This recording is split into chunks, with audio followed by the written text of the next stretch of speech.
How's everything? How's life? Good. So good. Kind of just hanging at home now.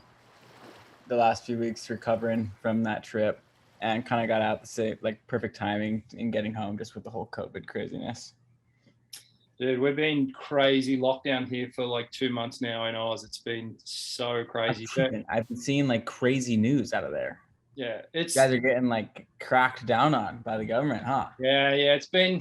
I mean, they're taking a really hard line and just Yeah. pushing crazy hard for the vaccination thing, and majority of people are jumping on board, and it seems to be working. But yeah, we've probably got another month or two, and then we're hopefully restrictions will start kind of easing. But on the flip side, everyone's surfing. The crowds right now are just out of control. I had a surf earlier this morning, and it was just Really?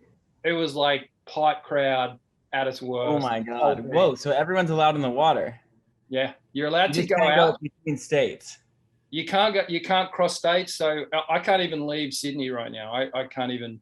You're not supposed to go like a couple miles from your home, basically.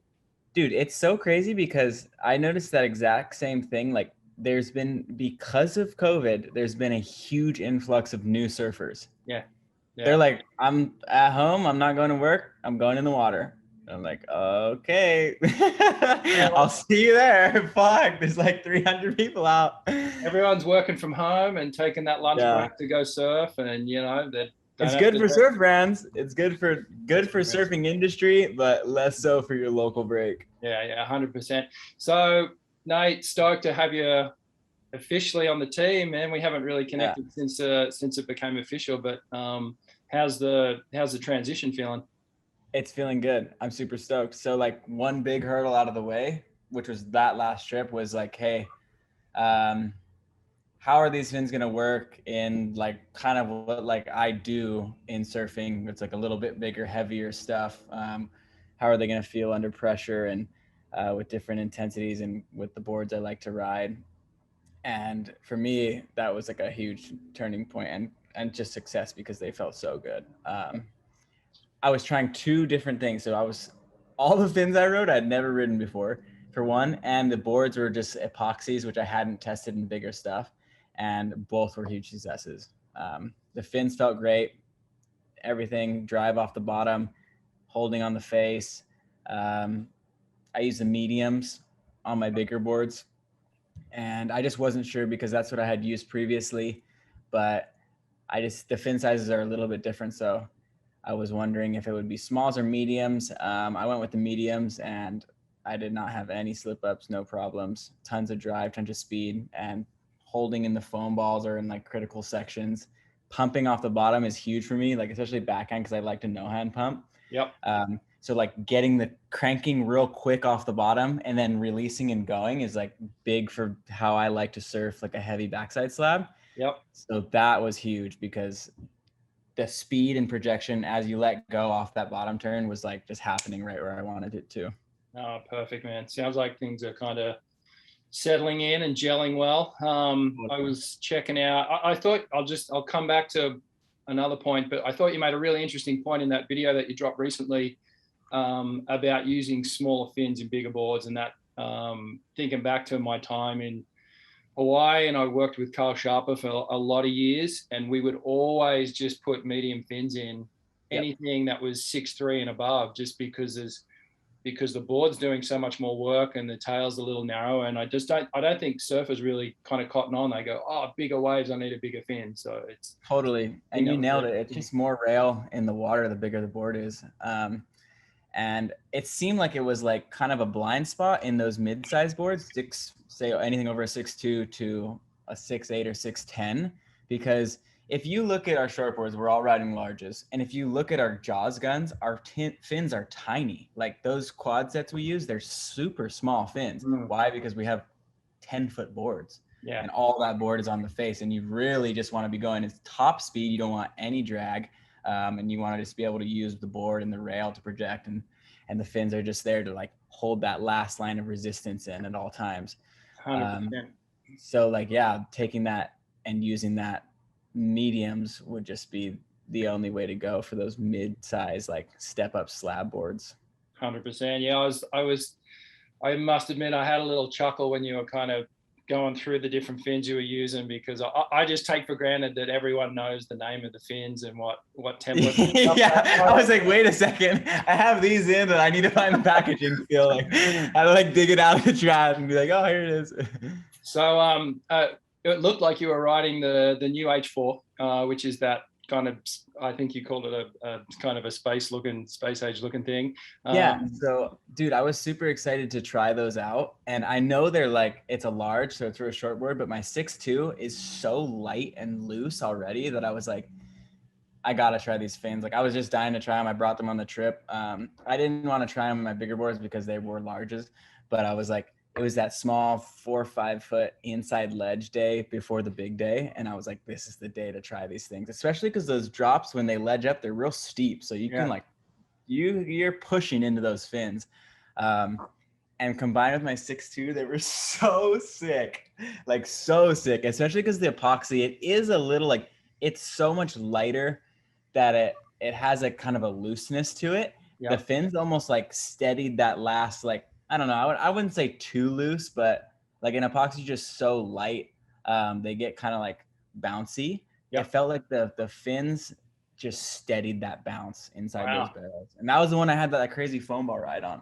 Sick. So this is, I mean, just thinking about that H4 fin, there were so many different minds that came into the development of that fin, and Mick was involved, and so many crew were involved. And we think it sort of landed in this perfect balance of speed versus control versus response. It's just as you kind of mentioned, it's sort of like a neutralizing fin. It sounds like it worked really good at chopes in some of your good boards. So that's cool.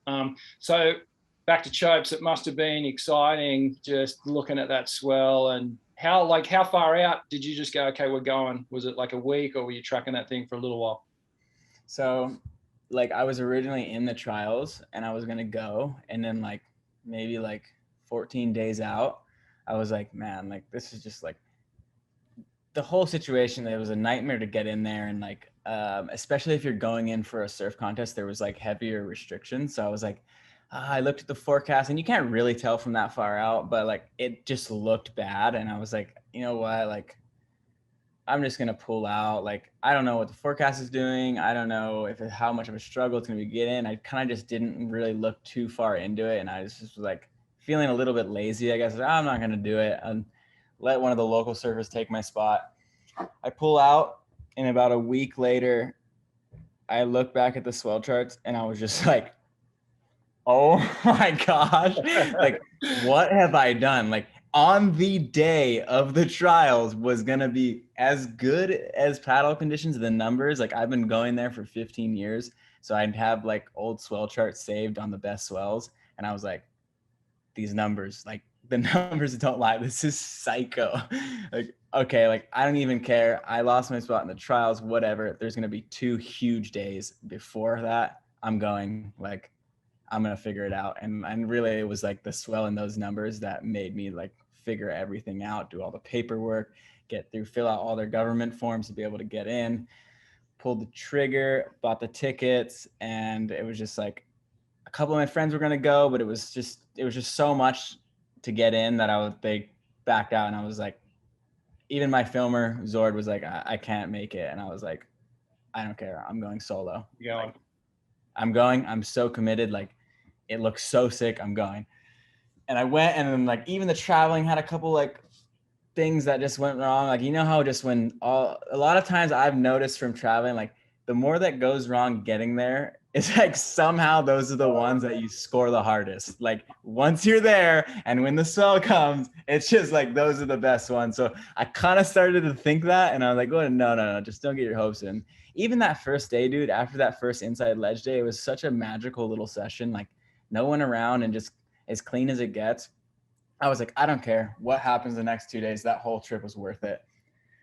And then, of course, we wake up to like the lagoon breaking waves. Our boat had gotten broken. And I was like, wait, like 3.3 at 20, like that's what should be like big paddle, like maxing some toe sets. I was like, this is not, like, this is way bigger, way bigger. And Ryan Moss was there, and he was like, this is what it was like on that Code Red swell. Yeah, I was going to like, say, is that were you there? Started like, no, I wasn't there for Code Red. I was there for the other ones, like the one Koa got that wave on, and then like the one Keala had that crazy closeout on. Like I was there for those, but not the Code Red one.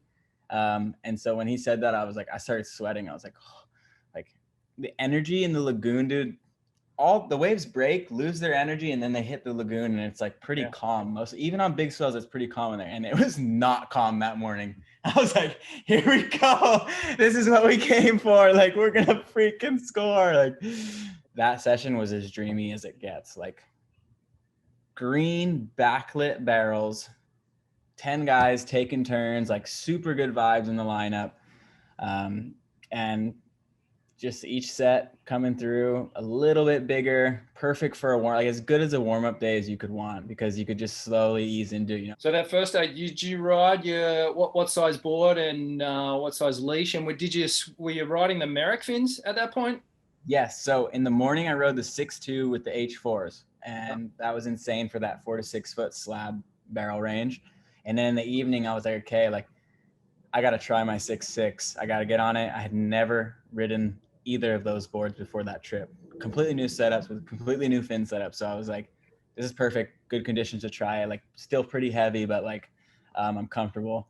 And I rode the medium Merricks in my 6.6, and they were just fire. Perfect. Oh, good.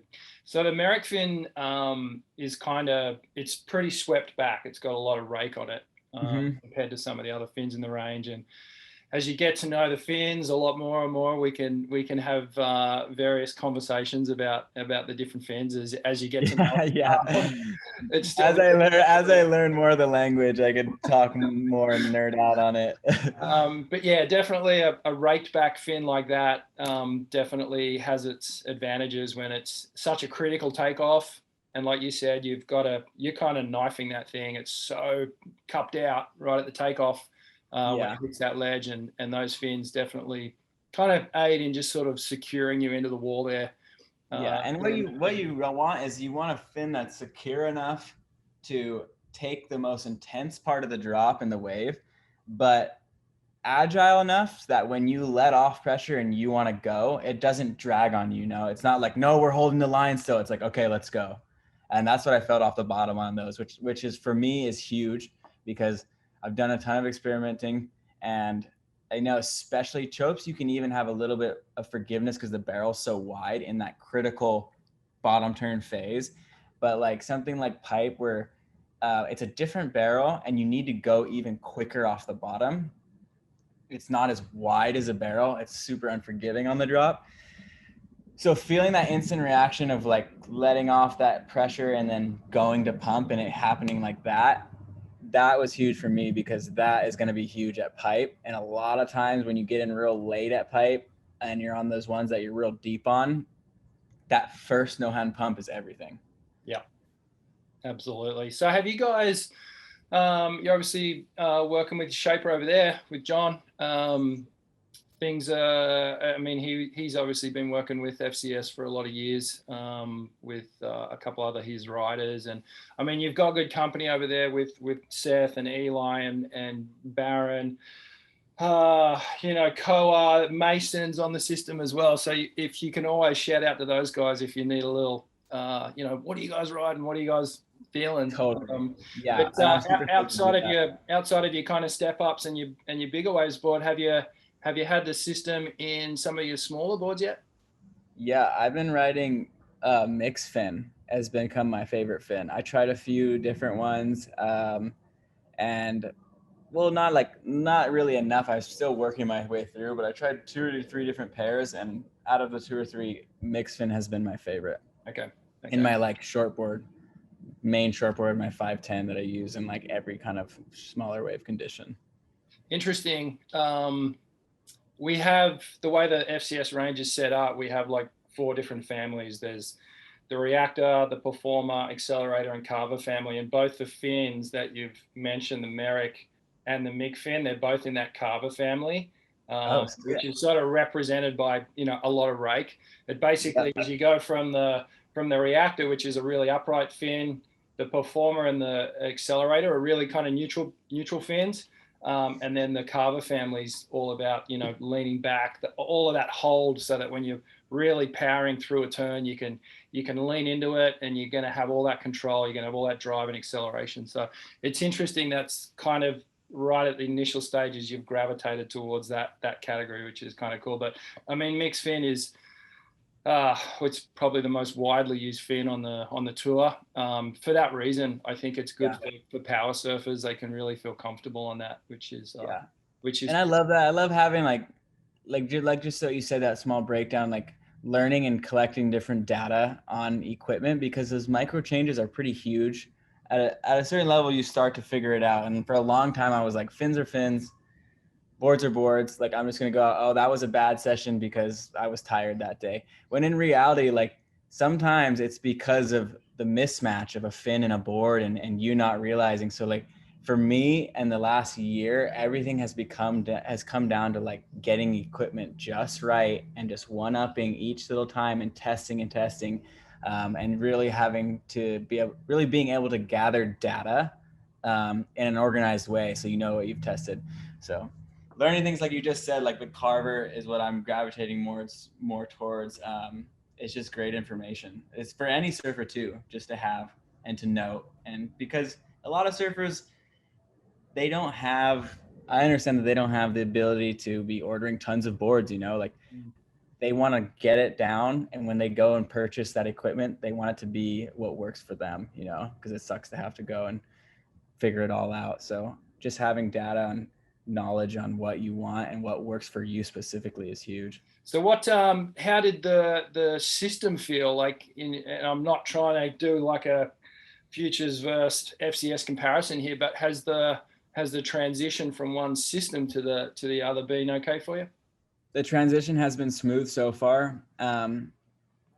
So like, obviously there's a different setup as how the fins even go in the board.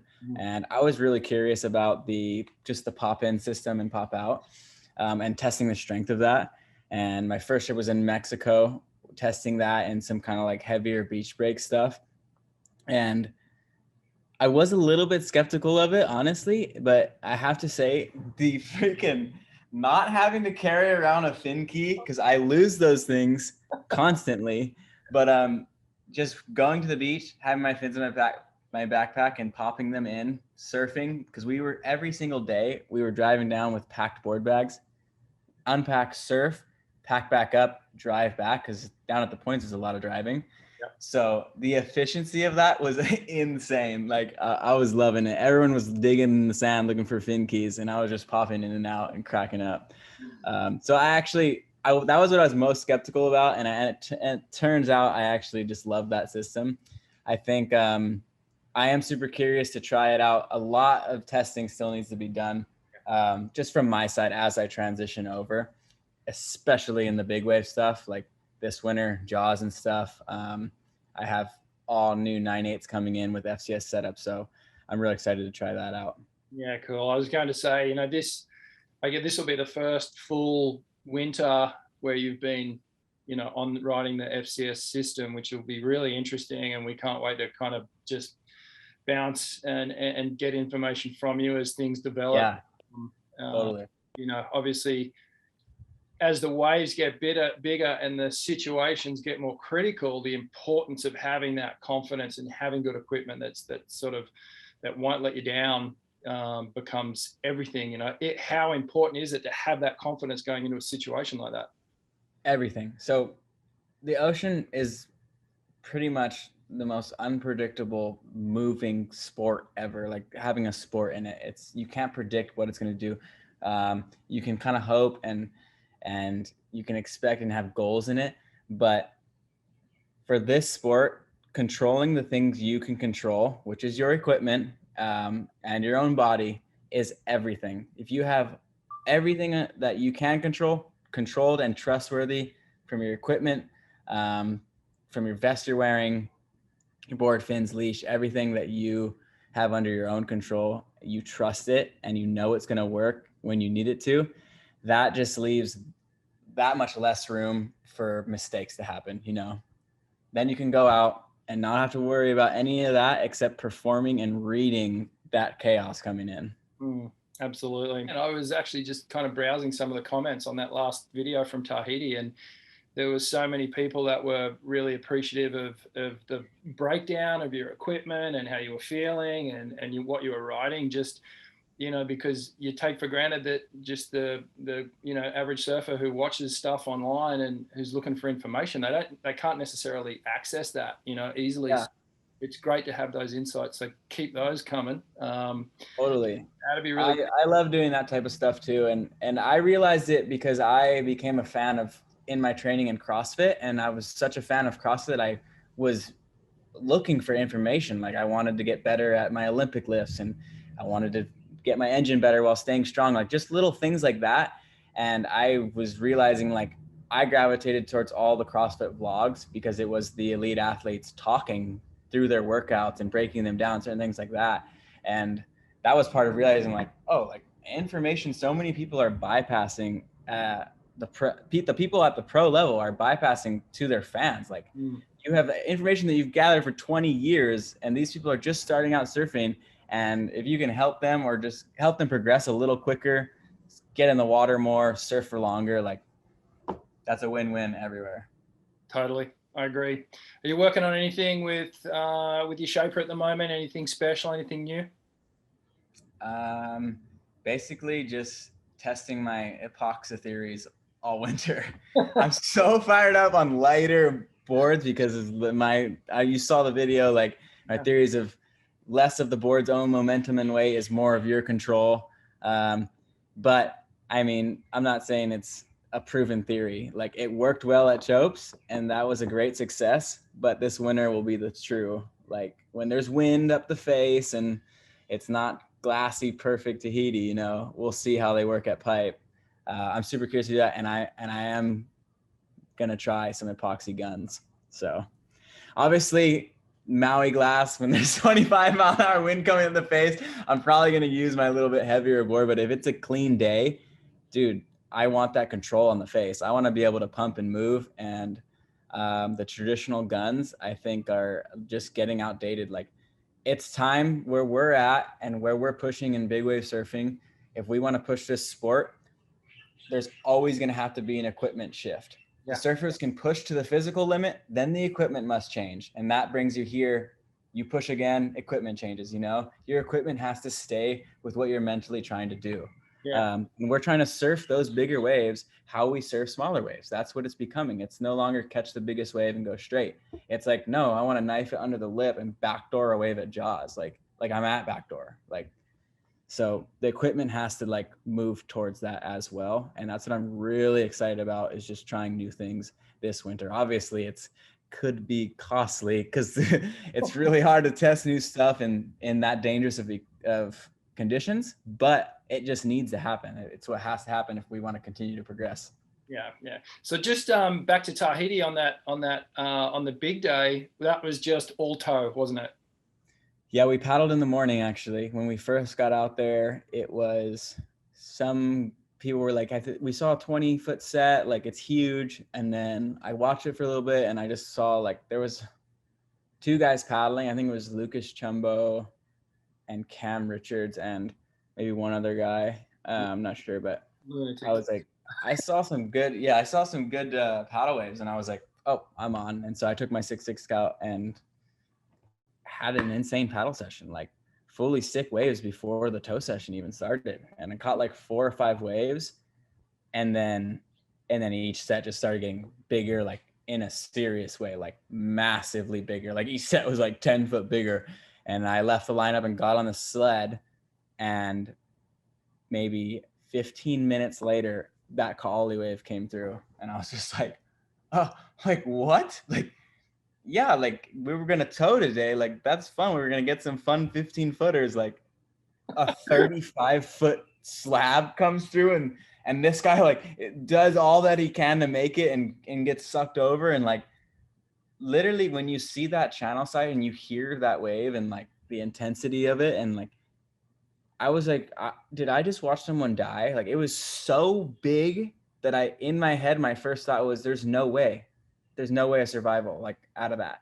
And he was obviously fine, but like if he had hit the reef or like someone hits the reef on one of those, like you're going to get pulled into pieces. Like, so that was just the start of the tow day. And I was like, honestly, when I saw that, I was like, you know what? That's not what I'm here for. Like, I'm not like, that is too big and that is too gnarly. Like I said that, I told my driver, Tolere, and Moss, I was like, if that's what's coming through all day, like that's too big and too gnarly. Like, I don't know about that. And then it's an intimidating way when you're looking into it as well. Yeah. And thing is just thundering, it's growling as it's like ripping down the reef there. But at that size, it's madness in my mind.